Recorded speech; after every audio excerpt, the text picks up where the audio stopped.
Thank you, Susan. I'm here today with Lena Petrova, founder and CEO of Ad Astra, Inc., a company she founded almost 13 years ago out of her passion for promoting cultural understanding. And I wanted to speak with Lena today because we need more of that for a better world and also perhaps for better companies. I'm so glad you joined me today, Lena. Please share a little bit about your background and speak about how you got from where you started to where you are today running this company. Oh, thank you so much for having me here, Deborah. It's such a great pleasure. My passion has always been for communication and communication around the world, and also for business.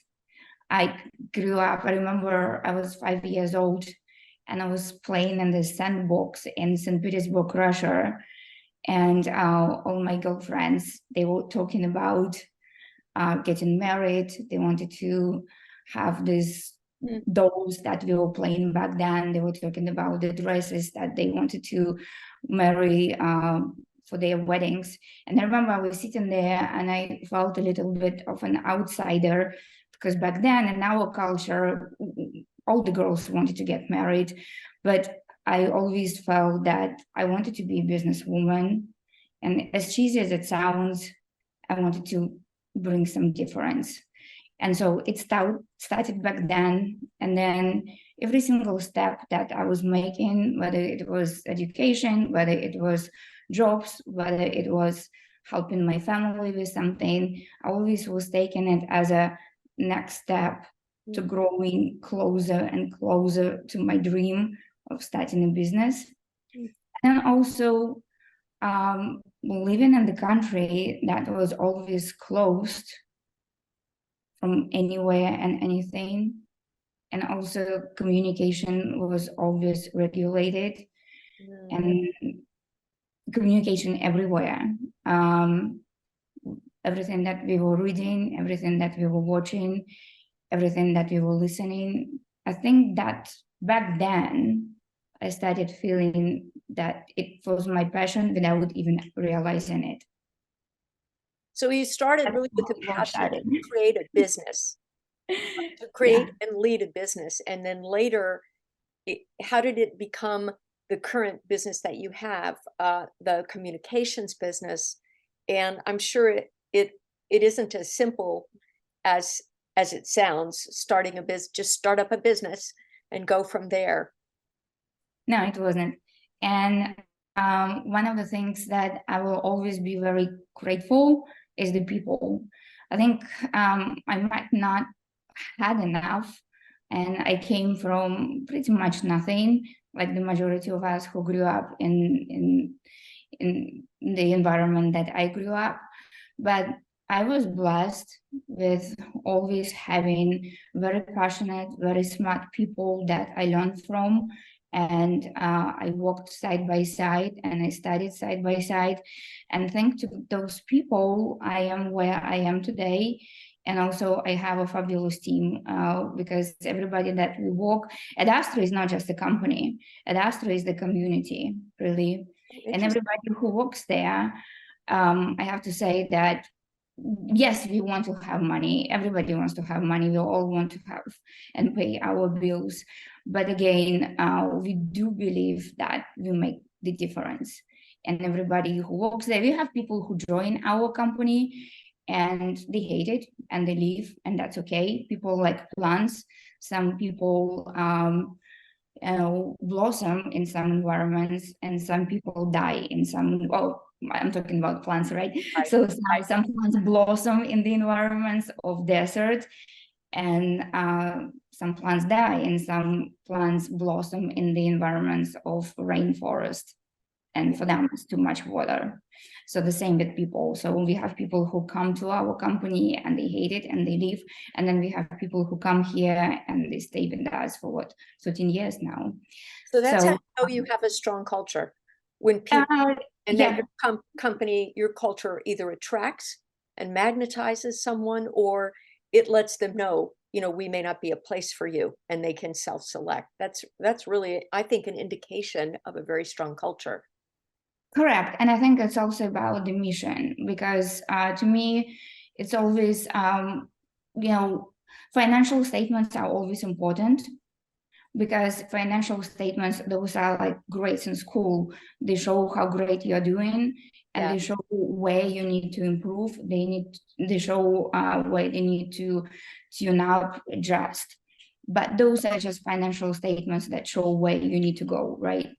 But also the most important thing is to show the people what we are here for and what value we are bringing to the communities. So speak about that. What is it that your company provides? And then this higher mission you're sort of talking about, what is it that you provide as a community to the communities? So the most important thing is that we work with the communities that we serve. So I will start here in US, but then we also do it globally. Here in the US, the way that we position ourselves differently is that we look for not just seasoned linguists, even so it's important, of course, to work with a seasoned linguist, but that is an easy thing to do. But we also look for people, very smart people who come to this country. Some of them are refugees that are fleeing for whatever reasons that they have to leave. And some of them are PhDs, some of them doctors, some of them have amazing careers back home, but whatever the reason is that they have to come here to US. And then we find them, and whatever the reason is, they cannot continue their career. And they have to start somewhere. Yes. And we communicate to them that there is a need in the communication industry, language industry. And then we work with them on a training. There are different trainings that we develop. And those trainings are for free. And they start, and then they realize that there is a new career that they can do in this country. And that's how it all starts. That's cool. So basically the idea is that we serve LAP, language English proficiency communities here in US, but those communities are being served with the people that come from the same community back from their countries. And that's where the connection happens. And the same with the deaf and hard of hearing communities. So it's, of course, it's, ASL interpreters, the American Sign Language interpreters, those are all hearing people. But it's also very important to work with the deaf community here in the US. And deaf interpreters, they're different, or coders. Coders, those are the children of deaf, right? So and the language is different, right? And the culture is different. It's very important to work with the culture and the community and make sure that it's all integrated together. So Lena, someone could say you're a translation company, but you're much more than that from what I'm hearing. So speak to the differences between the company that you and your team have created versus strictly a translation company. We do provide translation. Yes. Translation service is big right now, but there is more to it. So translation and interpretation, those are two different things to start with, but there are other things. And particularly right now with the AI that is being integrated into our lives. Yes. And I keep hearing from some of my friends like, okay, you're going to be completely out of business. Yep. And I say, you know what? I know that our industry, we are really early adopters. That happened to us back in 2016 when neurotranslation came to we started it and we integrated it into our workflows back then, but then of course Google Translate came in and then everybody started using it, copying and pasting and translating things in all other industries. But guess what? Since 2016 up until today, our industry just keeps growing. Why do you think it's happening? Is because the more content we have, the more content needs to be translated. And more content needs to be interpreted. Yes. Sorry, I need to. Yeah, that's a fascinating point, And because that yeah, then really expands your market. AI then, you're saying, actually expands your market. yes. And then, of course, right now we are not working just with the neuro machine translation. We work with the LLMs, which stands for large language models, that comes with the AI. And Yes. so one of the things that we need to keep in mind is that with all the content that we currently have has been created with the past 2 years. If you numbers that I want to share with you, that just to give you an example, that in 2018 we were creating 33 zettabytes of data. Sounds like a lot. Yeah, lots of zettabytes. In 2021 we were creating 79 zettabytes of data, almost double it, right? Yes. Now on daily basis we are creating, let me spell it out right, 2.5 quadrillion zettabytes of Yes. data daily, Wow. right? So that's lots of zettabytes. I'm not quite sure what those numbers are. So Yes. it's 2.5 plus 18 zeros per day. So what That's it means that it's for us, we work with the content. So the more content out there, the more we work with. So it's almost in a crazy way, you're almost in partnership with AI. Is that a crazy way to say it? That is absolutely correct. So we are not in competition, we work together. And as AI keeps improving itself, I should say, right? So I would say, according to Mustafa Saliman, who I love very much, he's from London, he's the creator of DeepMind, that was later on bought by Google. Within his prediction, within the next maybe 8 months to a year, we are going to be having completely different AI. That is going to be US AI versus China AI versus Russia and Argentina AI.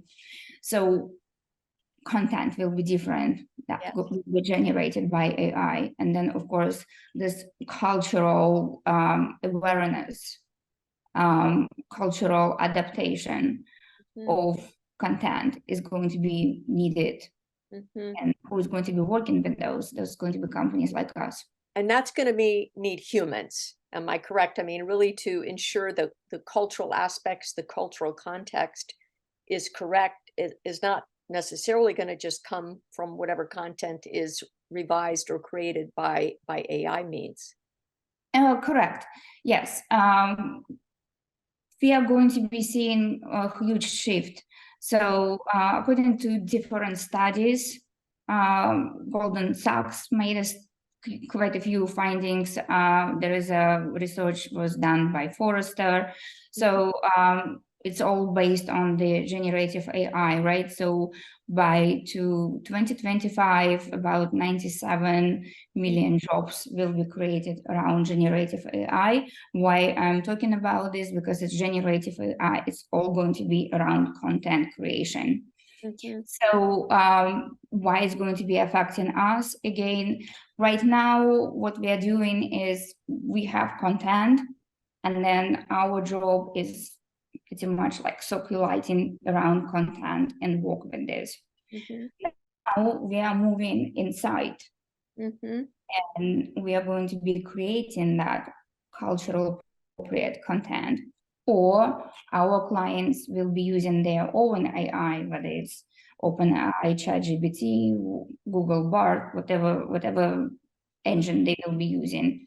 Then that content will be sent to us, and we will be able to edit it according to whatever market they are going to be entering globally. Right. And are your clients, are they sort of all over the board in terms of the types of industries, the types of companies or entities? Yes. At the moment, we have global presence. We work with North America, South America, Middle East, Europe, Asia. And when it comes to the verticals, we start with US federal government. We also work with other governments across the world.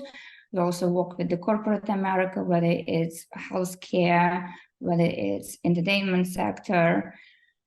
And of course, all the requirements are different. Yeah.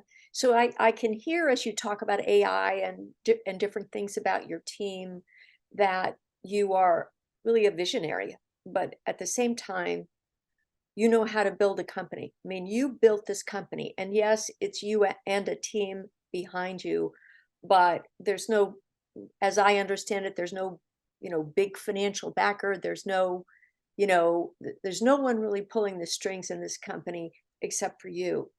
And it is a sustaining company, and you have even a bigger vision for the future. It sounds like you are confident for the future.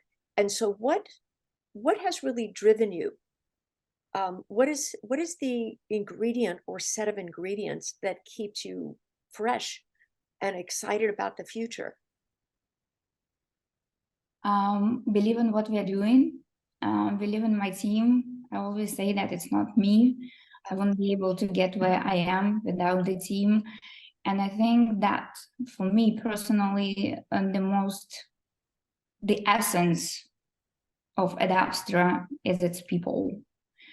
And for me, I always think that what I do, I'm not good at many things, but I believe that the thing that I'm good at is building teams and always look for people and identifying what people are good for certain things that are important for our company. And I always say that when you go out there and network, and if you see a person that fits the culture, and perhaps we might not even have a position for that person, but start talking to that person, and that person might not need a full-time position, but we always find a way how to work together, whether we can work as a consultant, whether we can collaborate as two different companies, whether we can collaborate on some initiative on one project, but you never know where we're going to end up.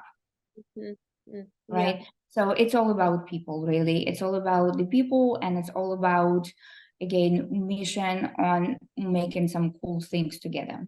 So you say you're not good at many things, and I don't know that I agree with that at all.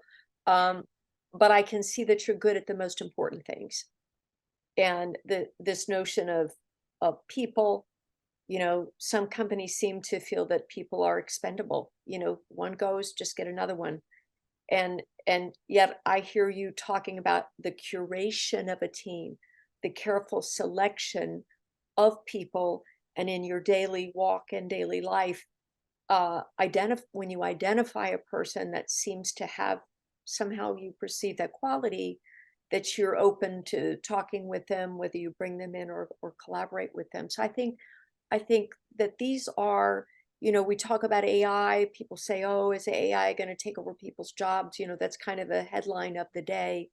But you're really focused on who are the people that are going to really drive this company and be a big part of this company. So I think that's a very big point to make in this episode of the curation of a company founded on principles and a vision, and looking for people that have that shared vision, or once they learn of this vision, they want to join.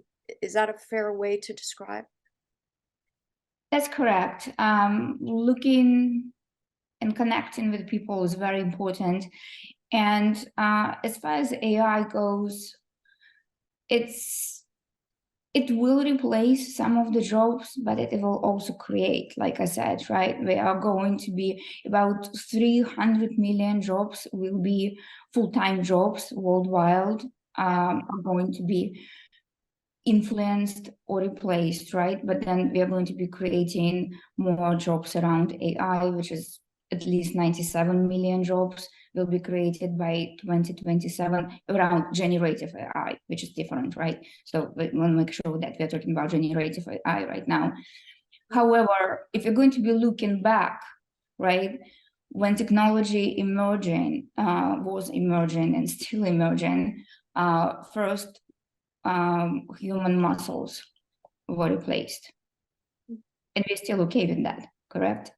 We got robots that replaced human muscles. We continue doing that, right? Now we have technology that replacing some of the human brain. And that's been happening for quite a while because we got, some programs, whether it's design software, whether it's Microsoft with its Excel programs, PowerPoints, Word, you name it, we can do it forever, right? We are still functioning and we are just doing better and better. We keep progressing.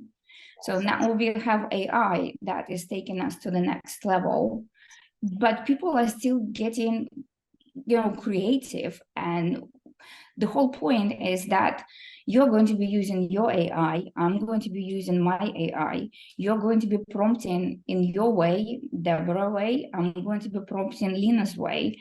You're going to be doing your writing with your prompting. I'm going to be doing my writing with my prompting. Our writing will come up completely different way. So there is absolutely no wrong with that. And you know where it's all going to be coming? It's going to be coming from Deborah's heart and from Lena's heart. Yes. So there is one thing that is never going to be replaced, is our hearts, our emotions, and our creativity. And that's what I believe in. And that's why it's important to build that team around something that we believe in. So if we are running the companies the way that we are taking our financial statements as the way that we are taking our grades in school, how we can improve, how we can tune things up here and there, how our financial statements are showing us the way that we are doing good or bad, and sort of like our Northern Star where we are going.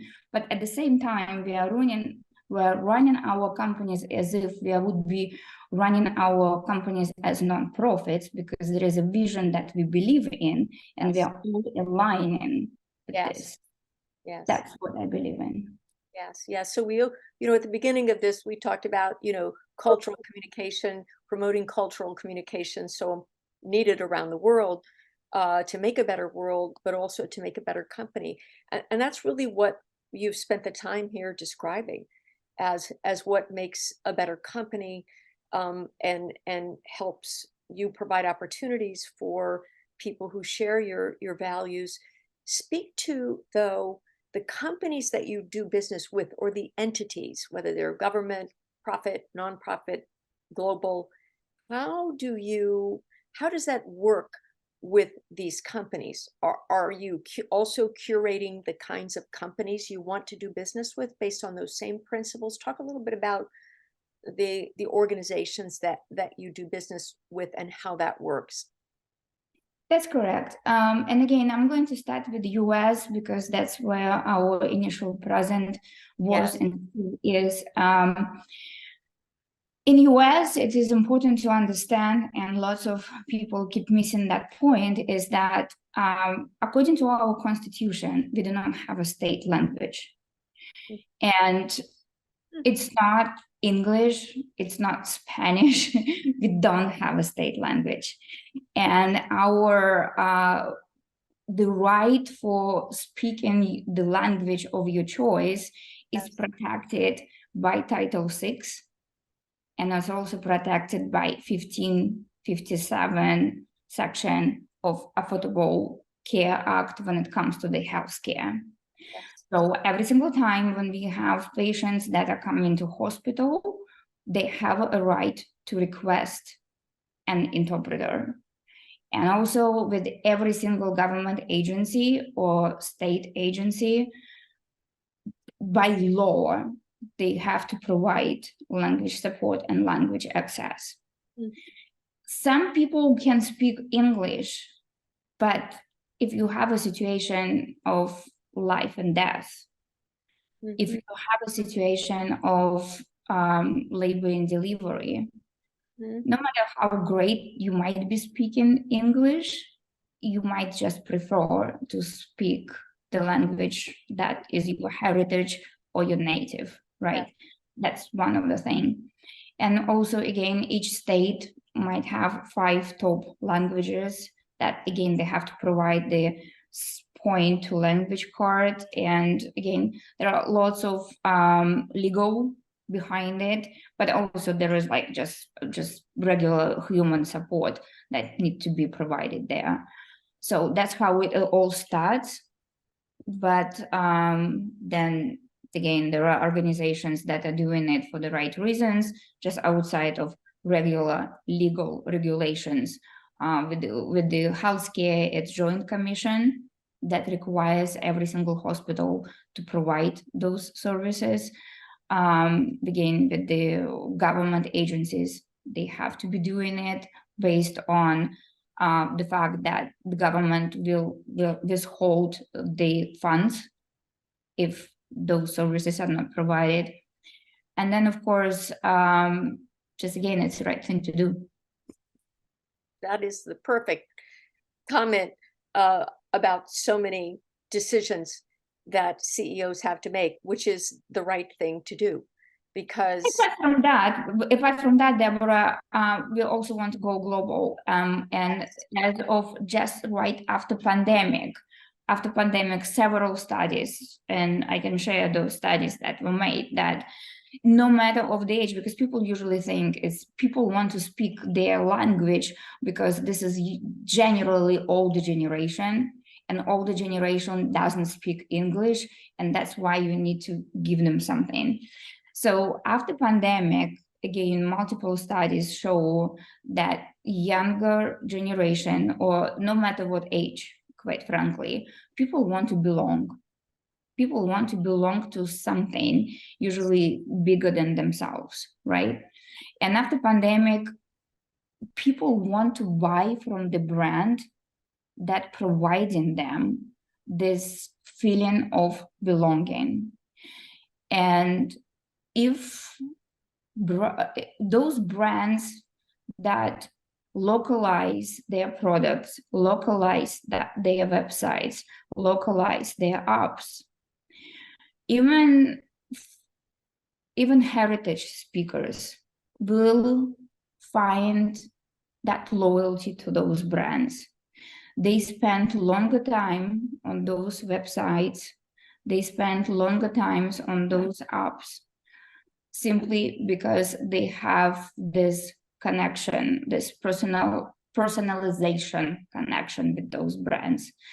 And in other things, again, when companies localize their websites, products, and brands, they find much higher chance to naturally get on a higher ranking with the search engine optimizations. Because when you do it in English, of course, it takes much longer because you have to be watching your keywords and integrate them with the search engine optimization. When you start localizing your website, you go through the same process, but with other languages. If you do it with Spanish, Spanish is just like English. It will help you, but it's just a little bit, right? But once you start doing with another language, which is not as common as Spanish, your search engine optimization will kick in with just across the spectrum, and your website starts popping in search engine optimization from other sites, and you start climbing so much faster. And so basically the suggestion is do it in English, do it in Spanish, and then you might pick one more language that is not so common as Spanish, and then start integrating the keywords there, and then you start climbing so much faster. In addition to that, you are going to start getting the backlinks from other companies that start linking to you. So basically, that's another conversation. We can talk about this for quite a bit, but there are quite a few business opportunities that come from it. So the application of this is really vast because we've gone from healthcare, to government, and I can only imagine all the different, applications there, to marketing and website and driving more leads simply because you've set up properly for this localization. And then I'm also hearing you say something incredibly interesting that speaks to personalization. In marketing, we talk a lot, and really in business, we talk a lot about personalization. But you're talking about the language of one and being able to serve it up to that individual at the time that they need it, and their right to be able to speak it and receive it. So there's a lot tied up in here, Lena. This is really incredibly fascinating, and as I hear you describe it, I also think very, very complex. And so, how do you stay focused? Because there are so many opportunities, so many applications, so many layers and levels of this. How do you keep your focus? What are your own mechanisms, to stay true to your vision and mission, versus being pulled aside by some sort of interesting thing? It can be challenging, I will tell you that, because there is always something. But again, making lists, I am the person of the list. I have a list of the list, and sometimes it's A just a priority. non-technical approach, the list. I love it. Yeah, it's just a list of the list and just saying, okay, so what is going to be priority now, what Yeah. we are still seeing as a priority, but we can integrate Yes. one service with another service, and seeing how we can build step-by-step process, and some services can grow through the lifetime of sort of like Mhm. exponentially from, okay, so let's build this one, and then naturally the next one comes as a step. Mhm. It also comes as a demand, right? Because we never say no to our clients. So if our clients, so we build so many services because we have one client who wants XYZ, and then the same client is saying, hey guys, by the way, we really need it now. And then, okay, you know what? Yes. That has to be done. Yes. And Yes. so to answer your question, first of all, lists on my personal side, but then of course I have a wonderful team who helps me to prioritize, organize things. At the same time, things grow naturally, and if there is demand for something now, then we're going to put there is a plan, and it's good to have a plan, but it's also important not to be married to it. Yes. Yes. And I think your point about, meeting the customer where they are, meeting your clients where they are, then I'm hearing yet there's another partnership and collaboration. So you're customizing language and including, non-speaking, to a party of one, and then you're working with your clients as a party of one, and meeting their needs, and then through that collaboration, that then sparks potentially new business growth for you. Is that a way to think about it? That's absolutely correct. So I am just hearing you talk about coming from the heart, the mission, the financial statement on the one hand, because you pay attention to that, but there's the financial statement of what good are you doing in the world, and of accomplishing, your mission. And these are all just gems, below the surface of what would otherwise be and is a great story of success for your company. But what is driving that success sounds very, very different and very important. And I'm just wondering, sort of as a last point here, Lena, to put you totally on the spot, is there are other CEOs out there, founders, who maybe after 13 years are weary. Every now and then you hear this term CEO fatigue, and yet after 13 years you're ever more excited. What's your advice, to your fellow, male or female CEOs, about how to keep focused, how to stay passionate about the business and keep collaborating and driving the business forward, what would your words of advice be? I believe that it's important to see the value that you're bringing. Again, I truly believe in the change that you're bringing, believe in the value that you're bringing to the community, and money will follow. Mm. Mm. That is a wonderful end note to this episode of Success Beneath the Surface. I'm so thankful that you joined me today, Lena, and I know our listeners will gain a lot of benefit from this. Thank you so much. Thank you.